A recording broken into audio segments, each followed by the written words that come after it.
Fórum Mídias de hoje, 18 de fevereiro de 2025. Presidente Lula lembrar disso aqui. Estamos aqui, uma frase do presidente Lula, estamos aqui para dizer que estamos vivos e que a democracia está viva.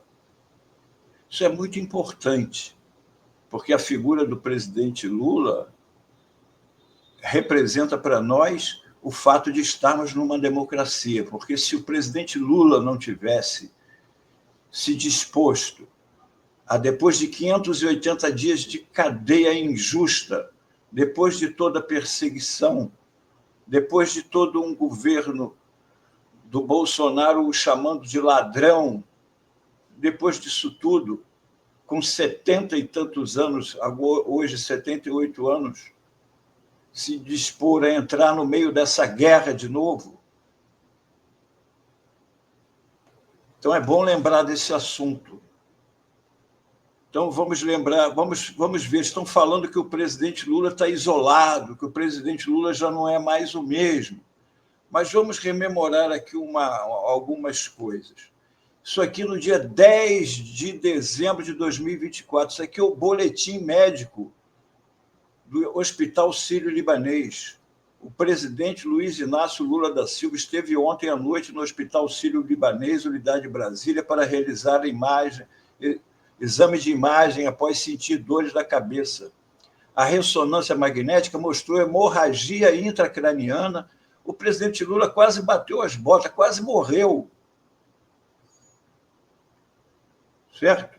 Ele fez uma cirurgia fez uma craniotomia para a drenagem do hematoma.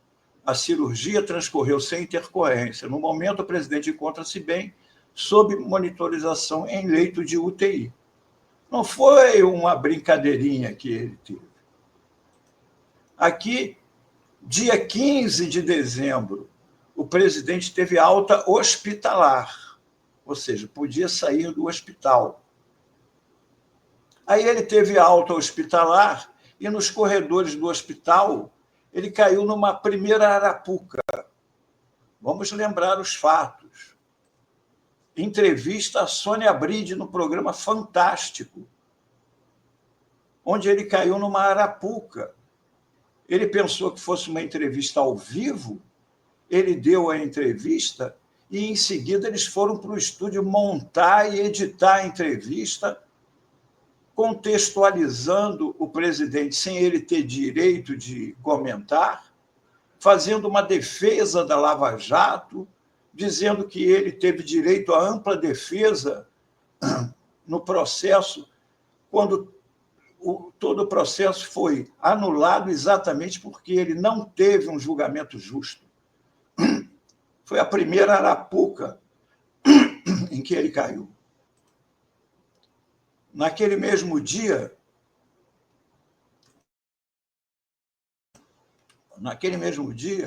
emocionado, Lula disse agora que está certo de que está curado. Aí ele comentou isso aqui em 15 de dezembro. Preciso ficar pelo menos 60 dias mais ou menos tranquilo, mas posso voltar a trabalhar. Ele teve uma cirurgia na cabeça. Os médicos falaram para ele, ficar 60 dias aí meio maneirando.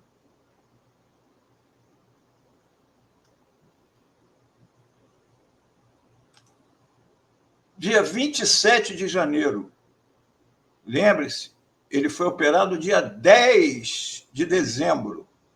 Em 27 de janeiro é que ele teve alta médica. Está aqui a nota dos médicos. O presidente foi liberado plenamente para exercer sua rotina habitual de vida, como viagens e atividade física. Nem atividade física o Lula estava podendo fazer. O presidente segue sob acompanhamento da equipe médica liberada, papapi, papapau. Enquanto isso, o dólar em dezembro disparou num ataque especulativo violento. Havia uma subida mundial do dólar e o mercado aqui se aproveitou na carona para fustigar o governo, e nós passamos o mês de dezembro inteiro dizendo que o dólar vai chegar a 7, o governo está sem controle, o governo está perdido. O ataque da mídia é incessante, nós temos falado isso aqui sempre. É uma guerra midiática contra o governo Lula. Vem acontecendo, não é de agora, desde sempre. Eles não querem o Lula, a mídia não quer o Lula, o mercado não quer o Lula, os militares não querem o Lula. Aí vem a inflação de 2024. O índice de preço ao consumidor, indicador oficial da inflação do país, encerrou 2024 em 4,83%. O índice fechou o ano 0,33 ponto percentual acima do teto da meta, 0,33. Como é que foi noticiado? Olha aqui a explicação do presidente do Banco Central. Por que a meta foi ultrapassada? Isso aqui é o Roberto Campos, aquele presidente bolsonarista do Banco Central. Ele disse que o estouro, olha só, ele disse que o estouro da meta estourou 0,33. Estouro, que eu saiba, é quando o estouro da boiada, o estouro de uma bola, não foi um estouro, ultrapassou em 0,33. Disse que o estouro da meta de inflação foi causado por forte atividade econômica, ou seja, a atividade econômica do Brasil estava forte, o Brasil estava crescendo, gerando emprego, o índice de desemprego lá embaixo, a indústria crescendo, e isso daí acaba causando um pouco de inflação, porque é a inflação da demanda. Queda do real frente ao dólar, em parte também por causa da especulação, né? E os extremos climáticos. Não podemos esquecer que no ano passado tivemos catástrofes como aquela no Rio Grande do Sul, onde o governo do presidente Lula injetou dezenas de bilhões, não foram bilhões, não, bilhões no Estado. Então, isso daí é lógico que vai dar problema no caixa. É uma coisa imprevista. E, mesmo assim, o estouro foi de zero, o estouro foi de 0,33%. Agora aqui, ó, todos os veículos de mídia, ó, inflação de 2024 fica em 4,80, estoura a meta. Inflação no Brasil, estoura a meta. Economia e inflação fica em 4, estoura a meta. BC divulgará a carta sobre estouro da meta. Ataques. Parece que eles combinaram, né? Vamos usar o verbo estourar. Estourar, dá aquela impressão de que arregaçou, arrebentou, o governo está perdido, não sabe controlar nada. E um detalhe, quem estabelece a meta de inflação é o próprio governo, porque é o Conselho Monetário Nacional. O Conselho Monetário Nacional é formado pelo ministro da Fazenda, Fernando Haddad, ministro do Planejamento, a Simone Tebet, e o presidente do Banco Central. O anterior era o Roberto Campos. Eles estabeleceram aquela meta. Então, é porque o governo acreditava que iria chegar nela e não chegou por pouco.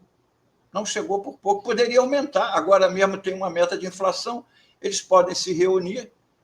Como são 2 contra 1, mesmo que o presidente do Banco Central fosse contra um aumento, eles podiam virar, a inflação agora vai ser 1% maior do que a gente tinha falado antes, e acabou. Eles têm poder para fazer isso, né? Então, o presidente Lula, enquanto estava sofrendo essa série de ataques, estava, por ordem médica, até o dia 27 de janeiro, recolhido no Planalto, podendo até encontrando algumas pessoas, mas tudo piano, tudo devagar, porque ele estava preocupado, muito justamente, um senhor de 78 anos, com um problema com a cirurgia na cabeça. Aquilo dali podia voltar novamente, ter não é? Você ponha-se no lugar dele, você ia estar tranquilo com uma bomba na sua cabeça, até você ter certeza de que aquilo você já estava liberado? Ai, não, ele está isolado, ele agora está com a Janja, mas pelo amor de Deus, quem esteve com ele durante os 580 dias que ele teve preso foi a Janja. Ele lá descobriu um novo amor. Rapaz, você já imaginou se ter um novo amor aos 70 e tantos anos de idade? Uma pessoa participativa, entendeu? E aí não, é a Janja. Agora tudo é culpa da Janja.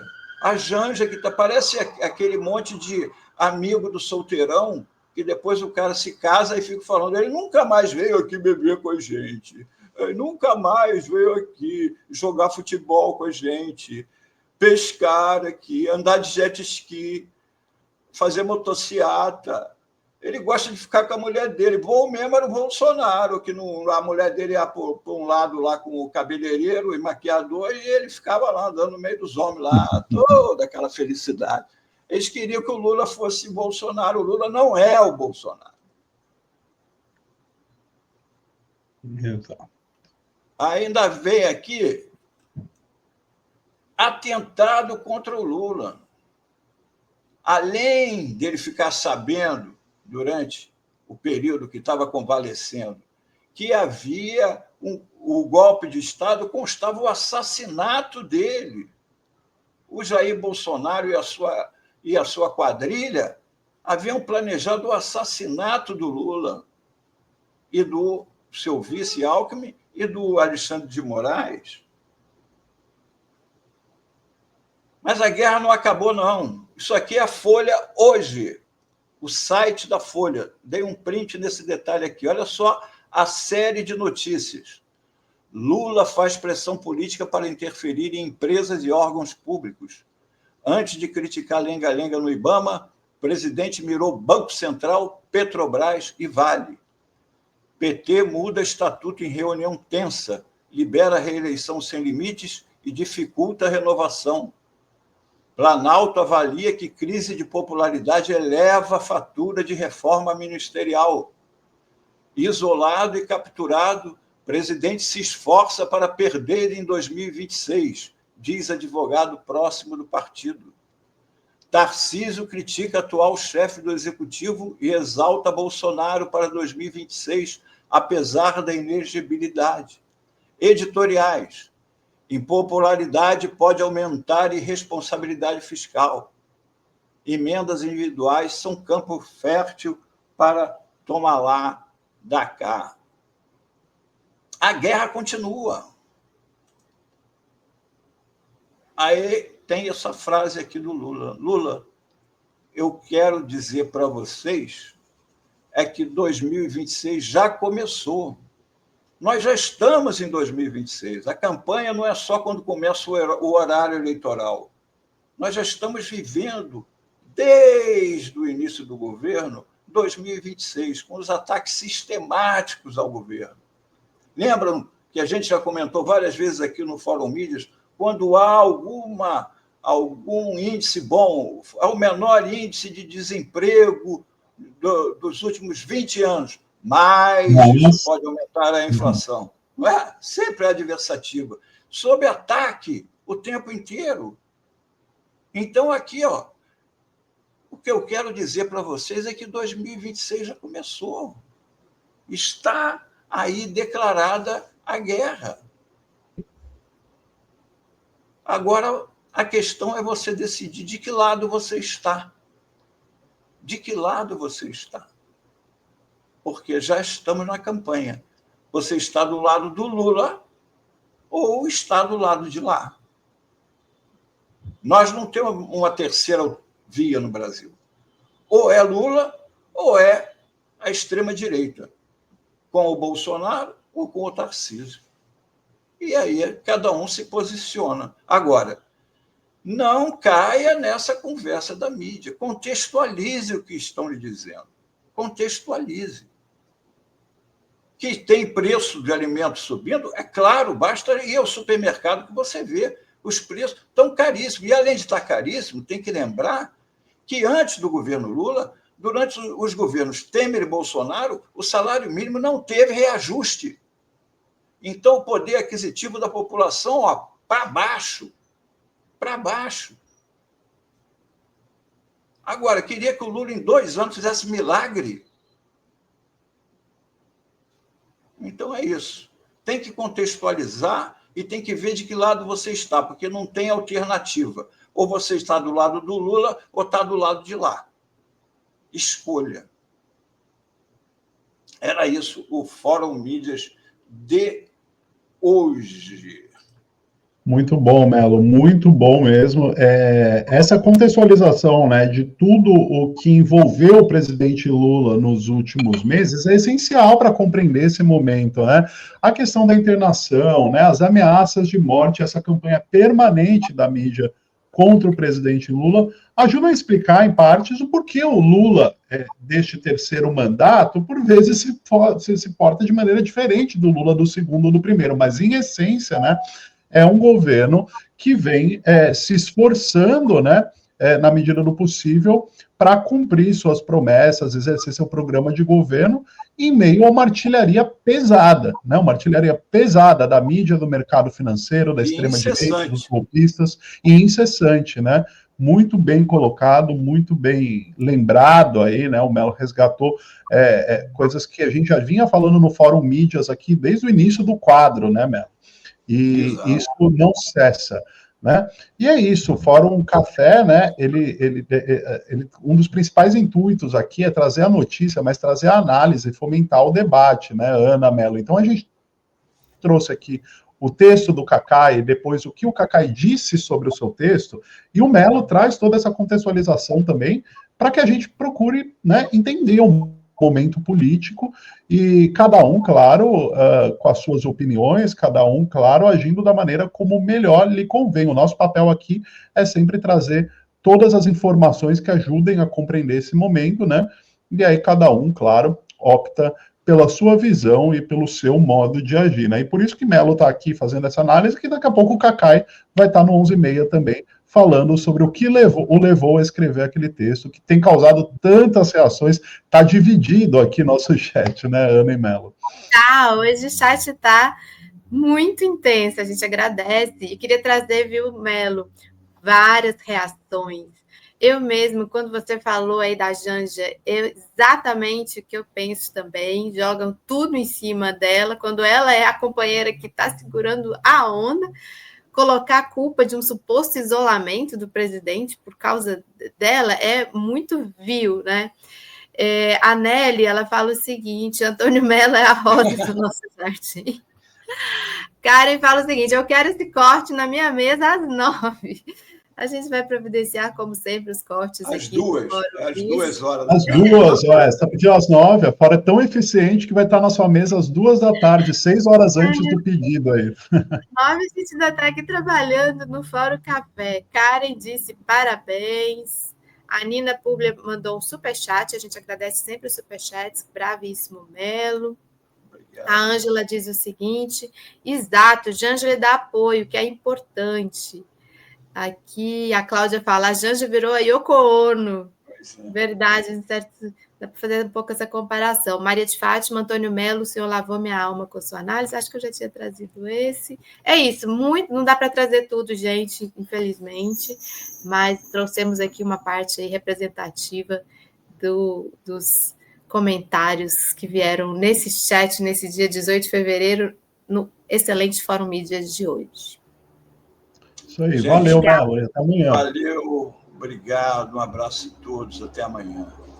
Até amanhã.